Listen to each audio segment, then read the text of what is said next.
चार युग में कैसे हुई लड़ाई, क्यों भगवान शिव को करना पड़ा न्याय। यह कहानी बहुत ही रोचक है। मित्रों, वीडियो शुरू करने से पहले एक छोटा सा निवेदन है कि कमेंट में हर हर महादेव अवश्य लिखें। ये कहानी है सतयुग, त्रेता, द्वापर और कलयुग, चार युगों की। एक समय की बात है, चारों युग यानी चारों भाई एक साथ बैठे हुए थे। तब आपस में चारों में वाद विवाद होने लगता है। सतयुग, त्रेता, द्वापर और कलयुग चारों एक साथ बैठे हुए विवादों में उलझने लगे। सबसे पहले सतयुग कहने लगा, अरे मूर्खो, तुम सब मुझसे छोटे हो, तुम मेरी बराबरी कैसे करने लगे। जब त्रेता युग ने यह बात सुनी तो वो कहने लगा कि तुम सबसे बड़े कैसे हो सकते हो। तुम सब में सबसे बड़ा तो मैं हूँ, मैं ही सर्वश्रेष्ठ हूँ, तुम मुझसे सर्वश्रेष्ठ नहीं हो सकते। तब तक द्वापर युग बोल उठा कि तुम सर्वश्रेष्ठ कैसे हो सकते हो, तुम सभी में श्रेष्ठ तो मैं हूँ, तुम्हारा श्रेष्ठ होने का तो प्रश्न ही नहीं उठता। तब तक कलयुग कहने लगा कि तुम तीनों श्रेष्ठ बन रहे हो, परंतु हकीकत तो जानते ही नहीं, वास्तविकता में श्रेष्ठ तो मैं हूँ। इस तरह से चारों युग आपस में झगड़ने लगे।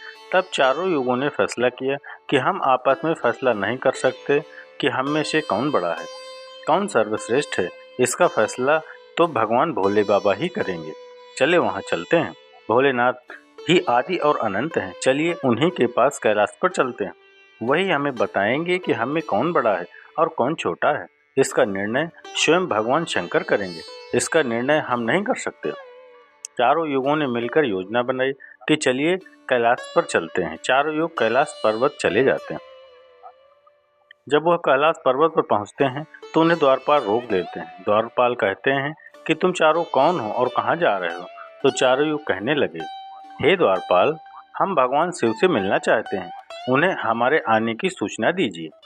स्वयं नंदीश्वर महाराज भगवान शिव के पास आए और भगवान शिव से कहने लगे, हे प्रभु, हे कैलाशपति, आपसे चारों युग मिलना चाहते हैं। भगवान शिव कहते हैं कि जाओ, उन्हें सम्मान सहित हमारे समक्ष लेकर के आओ। भगवान नंदीश्वर चारों युगों को लेकर के पहुंच जाते हैं भगवान शिव के पास। भगवान शिव ने चारों को सम्मान सहित अपने दरबार में बैठाया। चारों लोग भगवान शिव को प्रणाम करते हैं। तब भगवान शिव ने चारों युगों से कहा कि आप सभी का हमारे दरबार में, हमारे कैलाश पर स्वागत है। कहो, तुम्हारे आने का क्या कारण है। तुम तो स्वयं ही कालचक्र हो, तुम तो स्वयं ही समय हो, फिर ऐसा क्या कारण है कि तुम्हें हमारे पास आना पड़ा। चारों युग कहते हैं कि हे सृष्टि के रचयिता, हे भगवान शिव, हम चारों में विवाद खड़ा हो गया है और हम उस विवाद का समाधान नहीं कर पाए, इसलिए हम आपके पास आए हैं। अब हम आपसे निवेदन करते हैं और गुहार करते हैं कि हे प्रभु, आप ही हमारा फैसला करें, आप हमारा न्याय करें और हमें बताएं कि हम चारों में से सबसे बड़ा कौन है, सबसे श्रेष्ठ कौन है, हम चारों में सर्वश्रेष्ठ कौन है। भगवान शिव कहते हैं, इसका फैसला तो तब होगा जब आप चारों अपना अपना फैसला सुनाएंगे। तब भगवान शिव सतयुग से कहते हैं कि हे सतयुग, तुम बताओ, तुम कैसे बड़े हो। तुम अपने आप को सर्वश्रेष्ठ बताने की कोशिश कर रहे हो, लेकिन वो कैसे, यह मुझे बताओ। तब भगवान शिव से सतयुग कहता है कि देखिए प्रभु, मेरी आयु सबसे ज्यादा है, मैं 17 लाख वर्ष का हूँ और अन्य युग हमसे तो बहुत छोटे हैं, इसीलिए मैं इन सभी से लंबी आयु का हूँ। तब तक कलयुग बोल उठा, कहने लगा कि हे प्रभु, मैंने तो यही सुना है कि व्यक्ति कभी आयु से बड़ा नहीं होता, व्यक्ति तो गुणों से बड़ा होता है। भगवान शिव ने कलयुग की दलील को माना और सतयुग से कहा कि सतयुग, तुम इस तरह तो बड़े नहीं हो सकते। सतयुग कहने लगा कि हे प्रभु, मेरे युग में जो व्यक्ति हुए वे बड़े ही बलवान हुए, बड़े ही पराक्रमी हुए, वे पृथ्वी को उठा ले जाए ऐसे पराक्रमी और बलवान थे। और मेरे राज्य में भगवान श्री हरि विष्णु ने कई अवतार लिए। देखिए, प्रभु नरसिंह अवतार मेरे ही काल में हुआ, वराह अवतार मेरे ही काल में हुआ, मत्स्य अवतार मेरे ही शासन काल में हुआ। तब तक त्रेता युग बोल उठा, नहीं प्रभु, श्री हरि विष्णु के अवतार होने से सतयुग बड़े नहीं हो सकते। प्रभु अवतार तो मर्यादा पुरुषोत्तम श्री राम का मेरे काल में भी हुआ था, जिन्होंने संसार को मर्यादा का पाठ सिखाया। और अगर बलवान की बात करते हो तो कुंभकर्ण जैसे योद्धा, राम रावण जैसे योद्धा मेरे शासन काल में भी हुए। हे प्रभु, इस तरह से सतयुग बड़ा नहीं हो सकता, तो फिर इन सब में बड़ा तो मैं हूँ। जब यह बात द्वापर युग ने सुनी तो द्वापर युग कहने लगे कि हे प्रभु, दोनों बड़े बन रहे हैं, परंतु ये दोनों बड़े कैसे हो सकते हैं? देखिए प्रभु, आप जानते हैं कि जब मेरा शासन काल आया तो मेरे काल में तो भगवान श्री कृष्ण जैसे अवतार पैदा हुए, जो कि 16 कलाओं से संपूर्ण परब्रह्म परमेश्वर थे, जिन्होंने विराट रूप दिखाया। वैसा विराट रूप तो साक्षात भगवान विष्णु भी नहीं दिखा सकते। हे भगवंत, अगर योद्धाओं की बात करते हैं तो मेरे शासन काल में बड़े बड़े योद्धा कर्ण, एकलव्य, गुरु द्रोण, जरासंध, भीष्म पितामह और अर्जुन, भीम, युधिष्ठिर, नकुल, सहदेव मेरे ही शासन काल में हुए थे। प्रभु बलराम स्वयं मेरे ही शासन काल में हुए थे। तो बताइए प्रभु कि मेरे शासन काल में कौन सा योद्धा इनके योद्धाओं से कम था? हे प्रभु, इन सब में तो मैं बड़ा हूँ। तब तक कलयुग बोल उठा। कलयुग कहता है कि हे प्रभु, मैं इनकी बातें मान लेता हूँ। इनके शासन काल में जो भी योद्धा हुए, जो भी अवतार हुए, उनमें कई कमजोरियां पाई गई थी, और जिनके शासन काल में कमजोरी वाले मनुष्य हों, वो सर्वश्रेष्ठ कैसे हो सकता है? कलयुग कहने लगा कि नहीं भगवान, मेरा शासन काल सबसे अच्छा है। मेरे युग में व्यक्ति के भोग विलास के लिए कई सुविधाएं हैं। अच्छे अच्छे और नई नई तकनीकों से परिपूर्ण मेरा युग, मेरा शासन काल सभी में सर्वश्रेष्ठ है। जब भगवान शिव ने चारों युग, सतयुग, त्रेता, द्वापर और कलयुग की वाणी सुनी, चारों के उत्तर सुने, चारों की बहस सुनी, तो भगवान शिव अपने मन में विचार करने लगे और सोचने लगे कि इनका फैसला कैसे किया जाए। पास में ही माता पार्वती बैठी थीं। माता पार्वती कहती हैं कि हे प्रभु, अगर आप इनका फैसला नहीं कर पाए तो फिर इनका फैसला कौन करेगा? फिर तो चारों भाई आपस में ही लड़ मरेंगे। हे महादेव, इसलिए आप ही इनका फैसला कीजिए। सभी देवता मिलकर भगवान शिव से कहने लगे कि हे भोलेनाथ, आप ही इनका फैसला करें, नहीं तो चारों युग आपस में अगर लड़ने लगे तो फिर क्या होगा? सृष्टि का कालचक्र रुक जाएगा, समय का प्रवाह रुक जाएगा। भोलेनाथ, आप ही कुछ कीजिए। भगवान शिव कहते हैं कि ठीक है, मैं समस्त गणों की बात मानता हूँ, मैं इन चारों युगों का फैसला करूंगा। भगवान शिव ने चारों लोगों से कहा कि चलो ठीक है, मैं तुम चारों की परीक्षा लूंगा, और जो परीक्षा में सफल हुआ वही सबसे श्रेष्ठ और सबसे बड़ा होगा। सतयुग बोल उठा कि हे भगवान, आप जो चाहे वह परीक्षा ले लीजिए, लेकिन सबसे बड़ा तो मैं ही रहूंगा। कलयुग कहता है, हे प्रभु, हम भी परीक्षा देने के लिए तैयार हैं, आप तो बस परीक्षा लीजिए। चारों युग परीक्षा देने के लिए तैयार हो जाते हैं। भगवान शिव ने 100 टन वजन का एक लोहे का परसा लिया और कैलाश पर्वत के नीचे एक तलहटी में रख दिया, और उस परसा के पास में ही एक चावल का ढेर लगा दिया। भगवान शिव ने चारों युगों को बुलाया और कहा कि तुम चारों की परीक्षा अभी हो जाएगी। भगवान शिव सतयुग से कहते हैं कि सतयुग, मेरे 500 गण यहाँ बैठे हैं और इस परसा में रखे हुए चावल को बनाना है, तो इन चावलों को तुम्हारे युग का व्यक्ति ही बनाएगा, और मेरे यहाँ जितने गण हैं वो सब भोजन करेंगे। भगवान शिव कहते हैं कि हे सतयुग, तुम तुम्हारे युग का व्यक्ति बुलाओ और उसे भोजन बनाने के लिए भेज दो। हम सभी लोग यहाँ खड़े होकर देख रहे हैं। जब भगवान शिव की बात सतयुग ने सुनी तो एक बहुत बड़ा बलवान योद्धा सतयुग ने बुलवाया और कहा कि जाओ बेटे, इस परसा में चावल बनाओ और बना करके भगवान शिव के इन सभी गणों को भोजन कराओ। अपने महाराज का आदेश सुन करके सतयुग का आदमी चलता है और वहां आकर के देखता है कि उस परसे का भार 100 टन से भी ऊपर है, हजारों मन से भी ऊपर का परसा है। पर वह तो सतयुग के युग का व्यक्ति था, वह बड़ा ही बलवान था। उसने बहुत बड़ी भट्टी खोदी। भट्टी खोदने के बाद पेड़ों को तोड़ करके लाया और उसने अग्नि जलाई। अग्नि जलाने के बाद परसे को एक हाथ से उठाया और उठा करके भट्टी पर रख दिया, और चावल उठाया और परसा में डाल दिया, पानी डाल दिया और चावल बना दिए। जब बहुत विशाल परसा में चावल बन गए तो उस व्यक्ति ने, जो सतयुग का था, समस्त गणों को बैठाया, पत्तल दिया और चावलों से भोजन करा दिया। अपना कार्य पूरा करके वह अपने मालिक सतयुग के पास आया और कहने लगा कि हे प्रभु, मैं जा रहा हूँ, अब मेरा काम हो गया। भगवान विष्णु और अन्य लोग यह सब देख रहे थे। फिर भगवान शिव त्रेता युग से कहते हैं कि हे त्रेता, तुम अपने युग के व्यक्ति को भेजो, और यह परसा जो रखा हुआ है इसे मैं अपनी माया से हटा देता हूँ और इसी के समान दूसरा परसा बना देता हूँ। अब तुम अपने युग के व्यक्ति से इस चावल को बनवाओ और मेरे 500 गणों को भोजन करवाओ। तो त्रेता युग ने कहा कि ठीक है प्रभु, जैसी आपकी आज्ञा। त्रेता युग ने भी अपना एक महान योद्धा कुंभकर्ण जैसा बलवान प्रकट किया और उसको आदेश दिया कि जो तलहटी में नीचे हजारों टन का परसा रखा है, इसमें हजारों मन जो चावल रखा है उसे बनाना है, पकाना है, और जब चावल पक करके तैयार हो जाए तो इन 500 गणों को खाना खिलाना है। त्रेता युग का व्यक्ति भी बड़ा ही बलवान था। वह उस परसे के पास आया, पास में एक भट्टी खोदी और उस परसे को दोनों हाथों से उठा करके भट्टी पर रख दिया और ऊपर से रखने के बाद अग्नि जलाई और अग्नि जलाकर उसमें चावल डाला, पानी डाला, चावल पक करके तैयार हो गए। त्रेता युग के व्यक्ति ने, जो भगवान शिव के गण थे, उन सबको खाना खिलाया और भोजन करने के बाद सभी गण वापस कैलाश पर्वत पे आ गए। भगवान शिव ने फिर अपनी शक्ति से उस परसे को हटा दिया। अब भगवान शिव द्वापर युग से कहते हैं कि द्वापर, ये दोनों युग अपनी अपनी परीक्षा दे चुके हैं, अब तुम्हारी बारी है। देखिए, इतना ही बड़ा परसा उस तलहटी में दिखाई दे रहा है और हजारों मन चावल रखे हुए हैं और तुम्हें मेरे 1500 गणों को भोजन कराना पड़ेगा। द्वापर कहता है कि प्रभु ठीक है, आपकी जैसी इच्छा, मैं पूरा प्रयत्न करूंगा कि मेरे युग का जो व्यक्ति है आपके सभी गणों को खाना खिला सके।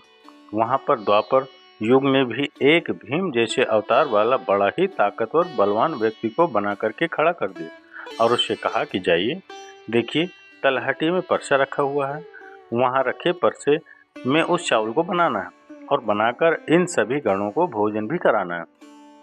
वह व्यक्ति कहता है ठीक है प्रभु, जैसी है आपकी आज्ञा। द्वापर युग का व्यक्ति चला जाता है। वह देखता है कि परसा आकार में बड़ा है, उठाने में ताकत लगानी पड़ेगी।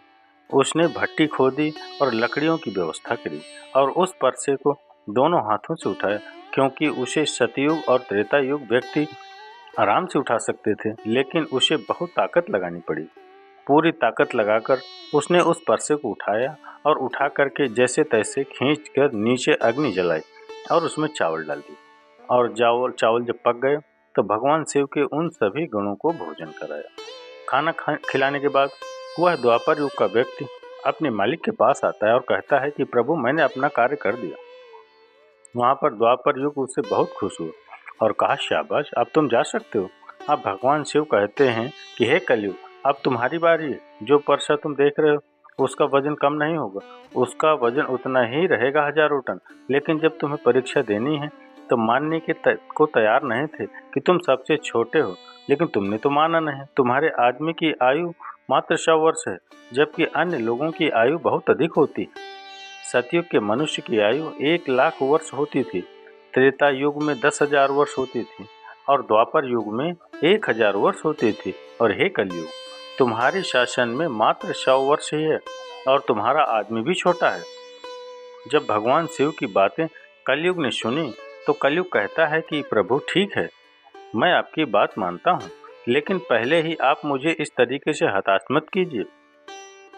प्रभु, आप तो एक न्याय करते हैं, सबको मौका दिया जा रहा है, हम भी परीक्षा देकर देखेंगे। यदि हमसे नहीं हो पाया तब जाकर हम मानेंगे। भगवान शिव कहते हैं ठीक है, तुम अपना आदमी बुला लो। फिर भगवान शिव कहते हैं कि ये परसा देख रहे हो, हजारों टन का है, वहाँ चावल रखा है, ये हजारों किलो टन का परसा है और इसमें इतने सारे चावल रखे हुए हैं, तुम्हारा व्यक्ति क्या करेगा? कलयुग कहता है ठीक है प्रभु, आप मेरा तमाशा तो देखिए। तीनों युग हंसने लगे। भगवान शिव भी उसकी बात को सुनकर अचंभित थे। भगवान शिव सोच रहे थे कि क्या कलयुग का व्यक्ति इतने हजारों किलो टन के परसे को उठा पाएगा? कलयुग ने बड़े ही बुद्धिमान व्यक्ति को पैदा किया। बड़ा ही तीव्र व्यक्ति था, बहुत ज्यादा सोचने वाला व्यक्ति था। सभी गुणों से संपन्न व्यक्ति को कलयुग ने पैदा किया और पैदा करके व्यक्ति से कहा कि बेटे, तुम्हें अपनी शक्ति दिखानी है, परीक्षा का समय है। यदि तुम इसमें असफल हो गए तो मैं सबसे छोटा हो जाऊंगा। वह व्यक्ति अपने महाराज से कहता है कि महाराज, आप इस एक परसा की बात करते हैं, ऐसे हजारों परसा हमारे सामने हो तो भी परेशानी नहीं है। जब उस व्यक्ति की बात को तीनों लोगों ने सुना तो हंसने लगे। कह रहे थे कि छोटा सा व्यक्ति जिसकी लंबाई मात्र 3 हाथ है, यह क्या करेगा? जबकि हमारे युगों की मनुष्यों की लंबाई बहुत हुआ करती थी। ये बात बिल्कुल सच है। सतयुग के लोगों की लंबाई 21 हाथ और त्रेता युगों की लंबाई 14 हाथ और द्वापर युग के व्यक्ति की लंबाई 7 हाथ थी और कलयुग के व्यक्ति की लंबाई लगभग 3 हाथ होती है। तीनों युग बड़ी जोर जोर से हंस रहे थे। कलयुग कहता है कि आप बस देखते रहिए, मैंने अपने लड़के को भेज दिया है। कलयुग का आदेश पाकर के वह कलयुग का तीव्र बुद्धि वाला व्यक्ति उस तलहटी में आया। तलहटी में आकर के उसने देखा कि परसे का वजन तो बड़ा ही विशाल है, मैं इसे उठा नहीं पाऊंगा। तो उस व्यक्ति ने दिमाग लगाया, उस परसे के नीचे मिट्टी खोदना शुरू कर दिया। परसा तो उसने हिलाया भी नहीं और उसके नीचे भट्टी खोदकर तैयार कर दी। लकड़ियों की व्यवस्था करने में उसे तब थोड़ा सा भी समय नहीं लगा, क्योंकि लकड़ियां वहीं रखी हुई थी। उसने उन लकड़ियों को उठा लिया और उस भट्टी में आग जला दी। परसे में चावल डाला, पानी डाला और बस कुछ ही समय में चावल पक करके तैयार हो गए। वह कलयुग का व्यक्ति कितना दिमाग वाला था, उसने कुछ भी नहीं किया। परसे के नीचे भट्टी खोदी और उसमें आग जला दी, चावल को डाल दिया और चावल में पानी डाला और चावल पक भी गया। जब चावल पक गए तो भगवान शिव के गणों को एक कतार में बैठा दिया। उन गणों से कहा कि आप मेरा साथ दें और आप इस चावल को आपस में परोस दीजिए। भगवान शिव के 4 विशाल गण चलते हैं और उन चावलों को बाल्टियों में भर भर के सभी गणों को परोस दिया। तब कलयुग कहता है कि अब आप सब भोजन कर सकते हैं। भगवान शिव के सभी गण खुशी खुशी भोजन करते हैं। कलयुग के मनुष्य ने उन 4 शेष बचे गणों को भी भोजन कराया। भोजन कराने के बाद उस परसे को साफ किया और परसा वहीं छोड़ दिया और उसका काम पूरा हो गया। वो अपने महाराज कलयुग के पास आया और आकर के कलयुग से कहा कि हे प्रभु, मैंने आपका काम कर दिया है। कलयुग बहुत खुश था, कहने लगा, शाबाश, आपने मेरी लाज रख ली, आपने मेरी परीक्षा पास कर ली। भगवान शिव और तीनों युग देखकर अचंभित रह गए। कलयुग कहने लगा कि हे भगवान शिव, अब आप निर्णय कीजिए कि हम में से बड़ा कौन है। भगवान शिव मन में विचार करने लगे और सोच करके जवाब दिया। भगवान शिव कहते हैं कि मैंने तुम चारों की परीक्षा देखी। जब सतयुग का व्यक्ति आया तो उसने अपनी ताकत लगाई और ताकत लगा के परसे को उठा करके आग पे रख दिया और स्वयं ने ही मेरे सभी गणों को चावल परोसा। जब त्रेता युग की बारी आई तो उस व्यक्ति ने भी बिल्कुल ऐसा ही किया। परसे को उठाया, भट्टी पर रखा, उसमें चावल डाला, पानी डाला और उसे पकाया और सबको खिलाया। और इसी तरीके से द्वापर युग के व्यक्ति ने भी किया। परंतु आपने देखा कि मात्र 3 हाथ का व्यक्ति, इसकी बुद्धि देखिए, कितना विशाल परसा था, शायद उसे हिला भी नहीं सकता था। उसने उस परसे में चावल बना लिया। मेरे इतने गण थे कि अगर वो बाल्टियों से परोसता तो वो शायद परेशान हो जाता। तो देखिए, उसने उनमें से ही 4 गण अपनी सहायता के लिए बुलाए और चारों गणों से भोजन परसवाया और स्वयं बैठा रहा। यह तो बड़ा बुद्धिमान व्यक्ति हुआ, यह तो बड़ा ही बुद्धिमान युग हुआ।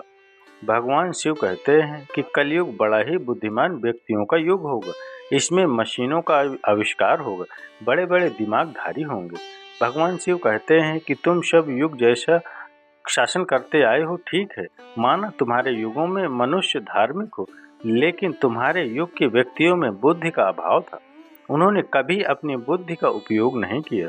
नहीं तो कुंभकर्ण, रावण, इनके जैसे महान योद्धा, जिनको मारने के लिए स्वयं भगवान अवतार ले लेकर के आए और वे इतना मूर्ख थे, ये नहीं जान सके कि ये भगवान है, ये सृष्टि के रचनाकार हैं, और उनसे युद्ध किया और सभी के सभी मारे गए। कलयुग के व्यक्ति को देखो आप, वो कितना बुद्धिमान है और आगे आने वाले युगों में, आगे आने वाले कलयुग के राज में वैसे ही बुद्धिमान व्यक्ति देखने को मिलेंगे। तो भगवान शिव ने फैसला किया कि तुम चारों में से सबसे बड़ा कलयुग होगा। कलयुग मशीनों का युग होगा। कली का नाम है मशीन और युग माने समय। कलयुग मशीनों का समय होगा। इस समय बड़ी बड़ी मशीनों का आविष्कार होगा, जो कि सतयुग, त्रेता युग और द्वापर युग में नहीं हो पाएगा। भगवान शिव की बातें सुनकर वह चारों युग भगवान शिव की बात मान लेते हैं और चारों युग अपने अपने धामों को और अपने अपने राज्यों को लौट जाते हैं। इस प्रकार भगवान शिव ने चारों युगों का फैसला किया। मित्रों, उम्मीद करता हूँ जानकारी आपको पसंद आई होगी। अगर वीडियो पसंद आया हो तो दोस्तों, मित्रों, कमेंट बॉक्स में हर हर महादेव अवश्य लिखें। मिलते हैं अगले वीडियो में, तब तक के लिए हर हर महादेव। श्री नमस्ते मित्रों में दोस्त।